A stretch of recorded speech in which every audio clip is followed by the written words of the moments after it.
All right.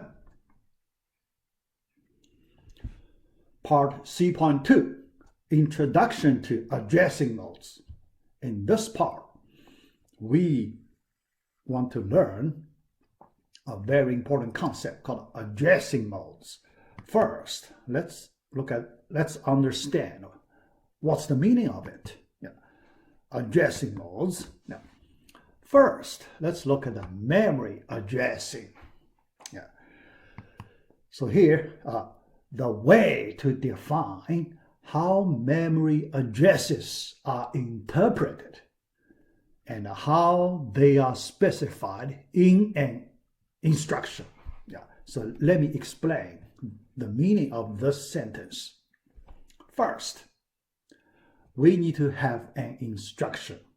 So what is an instruction? A sequence of binary bits.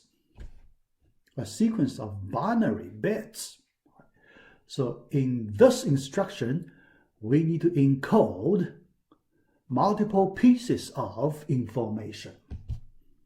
Multiple pieces. So later we will see, so what pieces? What are those pieces? Yeah.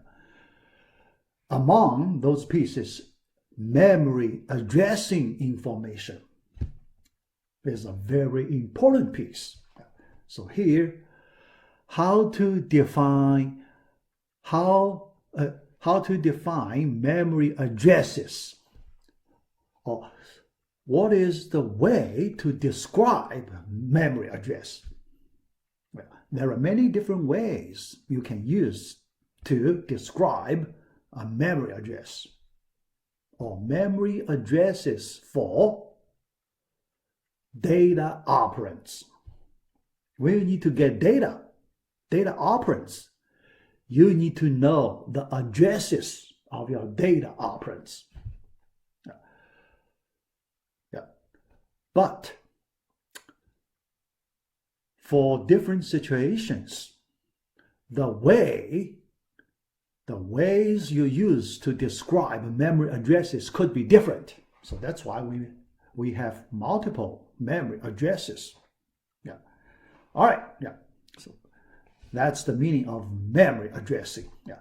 Next, addressing modes. Yeah. So then we need to get to the description. Description categories. We need to divide it. The whole memory addressing whole thing into several categories. So we call it addressing modes. All right. So the ways addresses are specified by instructions. The specific ways. Yeah, let's say it this way. The specific ways. Okay? Or, there are many different ways, different types, different categories. For different situations, then we need to use different addressing modes. Yeah. That kind of thing. Yeah. Next, information specified by addressing modes. Now we need to, look at the details. Yeah. All right. So addressing modes specify, look at these things related to memory addresses. First, constant. The first thing is constant. Yeah. But what kind of constant? So we know the meaning of constant, but the question is, how do you use a constant inside a memory address? Right? Yeah, that's the question. Yeah. We will answer this question later. Yeah. First, we just need to know we need to use a constant. Sometimes we need to use a constant to describe a memory address. But how to describe, so that's later, we will get the details. Yeah. All right. The second one, registers. So here the registers means register locations, register addresses. Now, here we may use different names, but we are talking about the same thing. First, register addresses. each register has address. So register addresses, or sometimes we just call locations. Location, yeah. But there is another name, the same thing. So later, many times we may need to use that one. We call it register name. Register, how do we reference, how do we refer to a register? By register name. So what is a register name? The same thing as register address. Same thing as register location. Yeah. Yeah, so that's the, different ways we call this concept. Yeah, here. All right. In addition to locations in memory. So we know the meaning of locations in memory, right? Yeah. Just memory addresses. So that long bit sequence, memory addresses. Yeah. All right, so you can see we need to specify these three different possible pieces of information in our addressing modes. Yeah. All right, next, another concept called a misaligned memory address. Misaligned, aligned, and misaligned. Yeah. So what's that? What's the meaning of that concept? Yeah. So it's pretty straightforward for this one. Yeah. First, we know misalignment is a bad thing. So causes hardware complications. You need to pay some cost to handle misalignment. Yeah. Yeah. All right. So the memory is typically aligned. Yeah. So if the memory aligned, then the cost will be lower when you access memory. Yeah. So typically aligned, but there is some special possible situation. It could be misaligned, right? So typically, still not 100%. Yeah. So here, there is some possibility it is misaligned. So we want to understand that concept. So typically aligned on a multiple of word. We know a word is 4 bytes, right? Yeah. Or a double word, 8 bytes.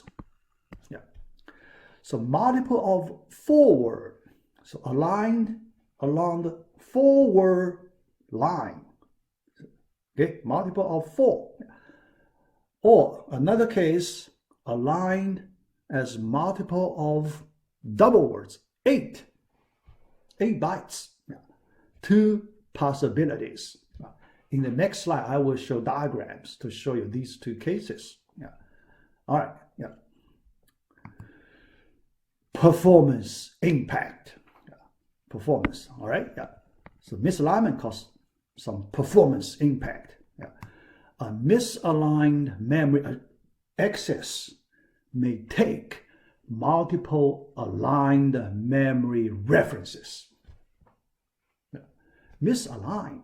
So one word, you cross the boundary of the multiple of 4 line, for example. Well, then you need to load 2 words to get the misaligned word. Yeah. In the next slide, when we see the diagram, so we can see this problem easily. Yeah. So let's look at example here.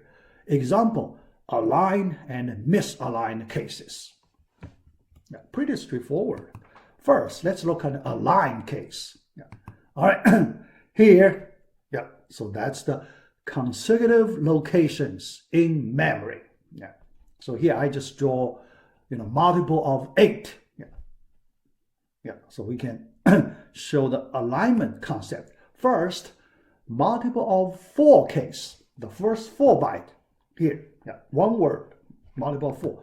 Second, the second word aligned with the multiple of 4, right? Yeah. The next one, multiple of 8 case, double word. Yeah. All right, so this is aligned case. The next one, misaligned case. Yeah, let's look at the misaligned case. All right, so there's still the same 16 bytes locations in memory. All right, yeah. But suppose we have a word in this way. Yeah, so you can see cross the boundary of two adjacent words. That's misaligned, right? Yeah. Here you can see the situation we described in the previous slide occurs here. So what's that? In order to load this misaligned word, you need to load two aligned words. This one, the first one, and the second one. All right? After you load these two aligned words, then you can take the portion your misaligned word that occupies. Okay? Yeah. So that means you need to pay a little more to load your misaligned word. Yeah. The extra cost you need to pay comparing with the aligned case. Yeah. So that's why we try to avoid it. We try to get better performance, so we need to avoid misaligned case. Yeah. All right, so similarly, for the double word, you may have this kind of misalignment, right? Yeah. And you need to load two double words in order to get the misaligned double word. Okay, so you pay more. Yeah. So you should avoid this case, yeah, when it is possible. Yeah. All right, yeah. Next, after this, introduction part, from now on, let us start learning addressing modes one by one. Yeah. Next is our first addressing mode. Yeah. So we called its name, we call it register mode. So you can see register, yeah, the main property of this mode, register reference. So register mode. Yeah. So what's the meaning of that? A register address is encoded into the instruction. Yeah. So I mentioned before, in the instruction, we need to encode multiple pieces of information, right? Yeah. One of the pieces. Yeah. So sometimes we need to encode a register address, register location. Okay, all right, yeah. So let's look at a simple example. Yeah. Look at this one.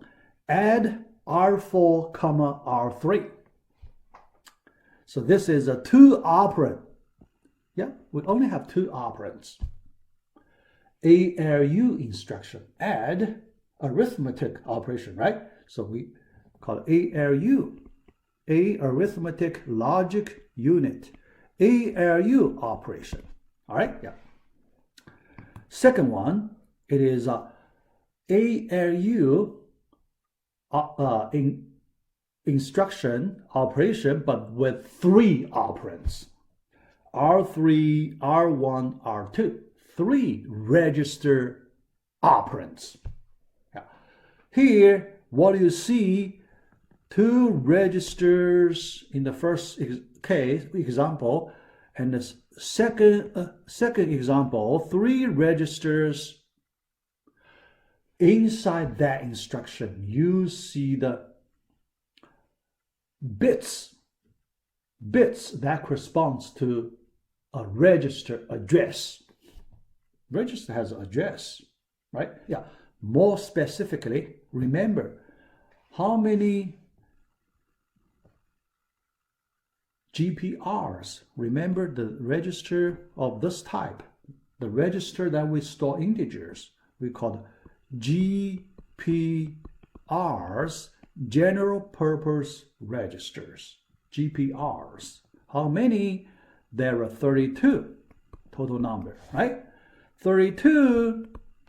How to represent addresses of 32 registers? We use 5 bits to do it, right? 5 bits. Okay, yeah. Here you can see each one 5 bits. Okay, 5 bits here, 5 bits, another 5 bits, then 5 bits. Yeah. So inside one instruction, so you can see we use 15 bits to encode these 3 register operands. All right, so that's all we need. Yeah. All right, so let's finish. Stop the C.2 right here.